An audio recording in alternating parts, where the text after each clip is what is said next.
আসসালামু আলাইকুম। আমি আজকে একটা আস্ত মুরগি ভুনা করে দেখাবো।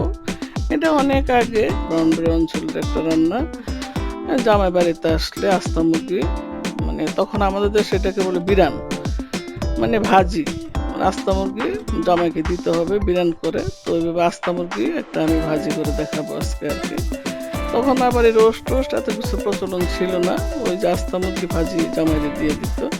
তো ওইটাই আমি আজকে করে দেখাবো। এই যে দেখুন, আমি মুরগিটা ভালো করে ধুয়ে তারপরে আমি সুতা দিয়ে পাটা বেঁধে নিয়েছি, আর বুকটা একটু কেটে নেবো যাতে মশলাটা মাংসের ভিতরে ঢুকে। এই জন্য এইভাবে আমি যেভাবে কাটতেছি এইভাবে দেখুন, একদম সিম্পল একটা রান্না, কিন্তু খুবই সুস্বাদু এবং টেস্টি এবং ইউনিক একটা খাবার।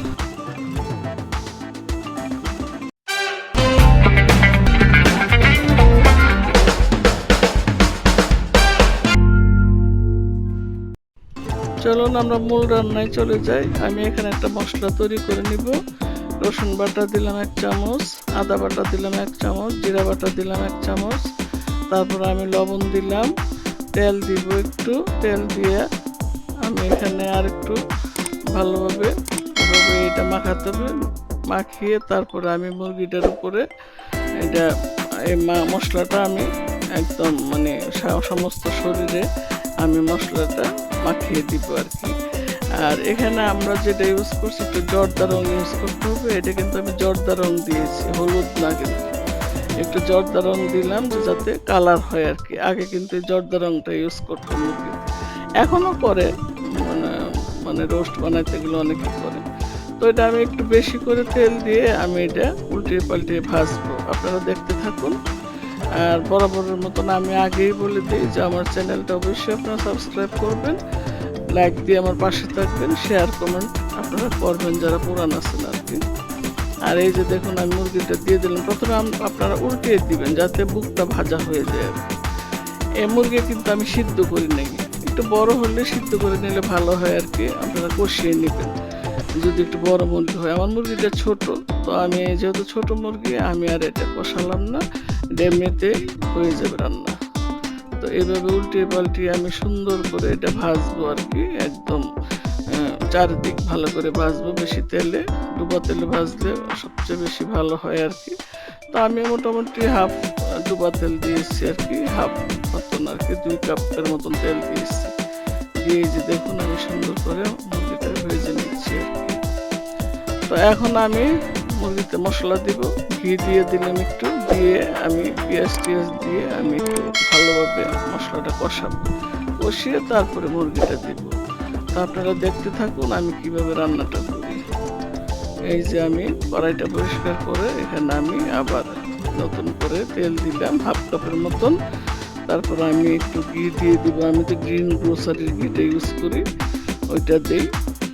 তো এই যে পেঁয়াজ আমি দিলাম, প্রায় হাফ কাপের মতন পেঁয়াজ দিলাম। পেঁয়াজটা আমি ভালোভাবে ভেজে নিব আর কি।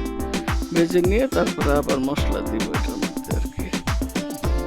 এই যে এখানে সব আদা রসুন একসাথে করে আমি মশলাটা দিয়ে দিলাম, কিছু কাঁচামরিচও আছে সাথে, আর একটু রোস্টের মশলাও দিলাম, ঘরে ছিল আমার স্পেশাল করা। এই যে একটু রোস্টের মশলা আমি দিব, দিয়ে আমি ভালোভাবে এটা আবার পানি দিয়ে কষাবো আর কি। কষিয়ে তারপরে মুরগিটা আমি রান্না করব, আপনারা দেখতে থাকুন।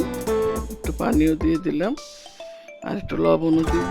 হ্যাঁ, লবণ দিয়ে আমি একটু চিনিও দিব, দিয়ে আমি এটা আবার মশলাটা ভালোভাবে কষাবো। এভাবে আপনারা উল্টিয়ে পাল্টিয়ে কষিয়ে নেবেন, কারণ যাতে মশলার গন্ধটা দূর হয়ে যায়।